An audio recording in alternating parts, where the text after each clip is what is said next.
Good morning, everybody. Now, obviously, at the moment, I am focused very much on the UK general election because the Heritage Party is standing 41 candidates in the elections which are taking place on the 4th of July. But I'm just going to take a little aside this morning to talk about something else which is happening in the world, which has global ramifications that is not being spoken about hardly at all in the mainstream media. In fact, I haven't seen one report about this at all anywhere.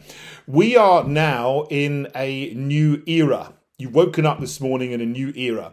You probably don't even realize it because there's been nothing said and no effects have yet taken place, although we've seen things happening which are related to the new era that we're in. What I'm talking about is the 50-year era of the petrodollar is over. Let me explain. On the 6th of June 1974, the United States and Saudi Arabia made a 50-year deal. And the deal was the United States would supply Saudi Arabia with security and build up their military, build up their infrastructure. And in return, the Saudis would only sell oil in dollars. So that was fine for the United States. But any other country around the world who wanted to buy oil from Saudi Arabia had to purchase it in dollars. So China or India or Kenya or Nigeria wanted to purchase oil from Saudi Arabia. They had to get dollars first and then buy the oil from Saudi Arabia in dollars. Now that arrangement came to an end on the 9th of June 2024. So at the time of me making this video, that's yesterday. So the petrodollar is over. What we've known all of our lives, the bulwark of what has shored up Western currencies, the United States economy, the dollar, has gone. And now Saudi Arabia has decided not to renew the agreement. They haven't made any announcement, but there's just an agreement that was 50 years in length, and now it's over. So what will happen very soon, I don't know whether it's today or tomorrow or a week's time or 2 weeks' time, Saudi Arabia is going to start selling oil to other countries, particularly China, because they've made a 50-year arrangement with China to supply China with oil in 2022. They're going to start selling oil to China and pricing it in yuan. They might start selling oil to India and pricing it in rupees rather than dollars. Now, that may seem something that's very abstract to you and me in our everyday lives, but it's something that will have a profound effect on the United States in particular and the West in general, because we're all related, and plugged into the United States geopolitically in Western Europe, in Australia, New Zealand, Japan, and so on. The United States dollar is going to collapse at some point, because there's now no need for any other country to get dollars in order to purchase things, particularly oil, which is the major commodity that the economies need to provide energy, to make all kinds of other things like plastics, like, petroleum-based medicines and so on. All of these things, not that I'm a big fan of petroleum-based medicines, but that's another story. But all of these things, up to now, for 50 years, nations around the world have needed to get dollars to buy these things. They don't need to do this. So now the United States dollar's status as the global reserve currency is over. So we're now at the point, you remember those little cartoons you used to see when you were young of like, there was someone being chased, a little cat or something, roadrunner, and it runs across the edge, goes across the edge of the cliff and runs for a little while. It carries on going. This is just in the cartoons, and then stops and realizes it's not on solid ground anymore and it plummets to the ground. So we're now in the point where the US dollar, the Western currencies have still got the value that they had, some of the value that they had for 50 years, but we're in the place where we're just running over the open ground, and we haven't realized yet that the foundations of our economy, which was the petrodollar in the fiat currency system that we've been in since the US dollar went off the gold standard in 1971, is gone. This is going to have profound ramifications for our economies, for our standard of living. And there's two courses of action that the leaders of our nations can take. Now, one is they can accept this, that this has happened, this is reality, that we're now moving into a world where Western hegemony is over.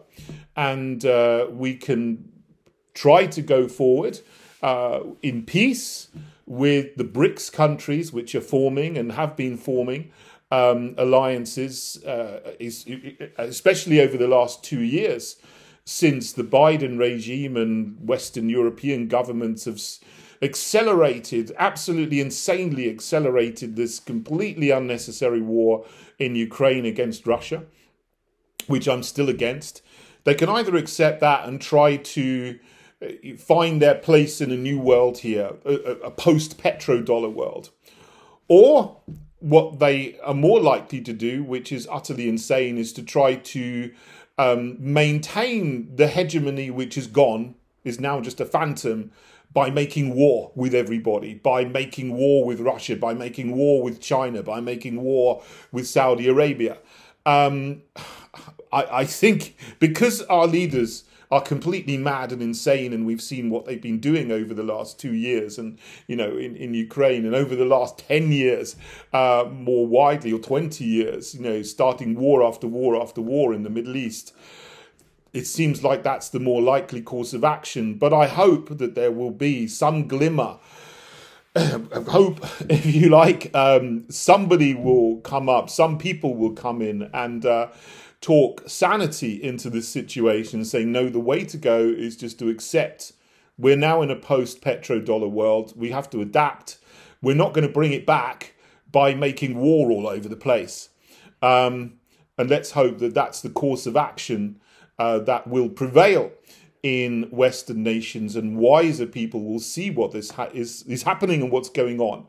And, there's going to be some choppy times economically, geopolitically, as we get used to this, as the consequences of the end of the petrodollar are made manifest, as they come to reality in our world. So this is happening, but nobody's mentioning it at all. I mean, the focus is on trivialities. So there's a journalist who died in Greece, and there's some royal person has gone on a date with somebody else, and somebody's Big Brother celebrity in the past as new relationship or something. I mean, this is the kind of inane trivialities that we are having presented to us at the moment in the mainstream media, when there's this incredible geopolitical economic earthquake has just happened. And I'm just putting this out because there will be things happening because of this in the very near future. So, if you've prepared economically, that's all well and good. I'm not here to tell you what to do with your money. I'm not here to tell you what to do with your property and so on. I'm not a financial advisor. I'm just saying that this has happened. It's already happened. And act wisely for yourself and for your families. And I hope that the people in power in parliaments around the West also act wisely. But I certainly will be trying to do my best to say what's the right thing to do with my channel here. And obviously, as the leader of the Heritage Party in the UK, will do everything I can to speak against escalating any kind of wars that the military-industrial complex in the West wants to try to get us into over the next period of time. So that's what's happening.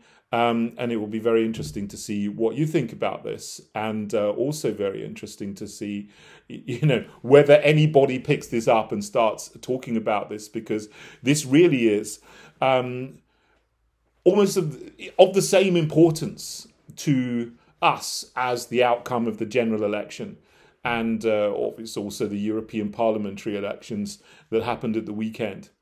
So thanks for listening, everybody, and wherever you are, God bless you all.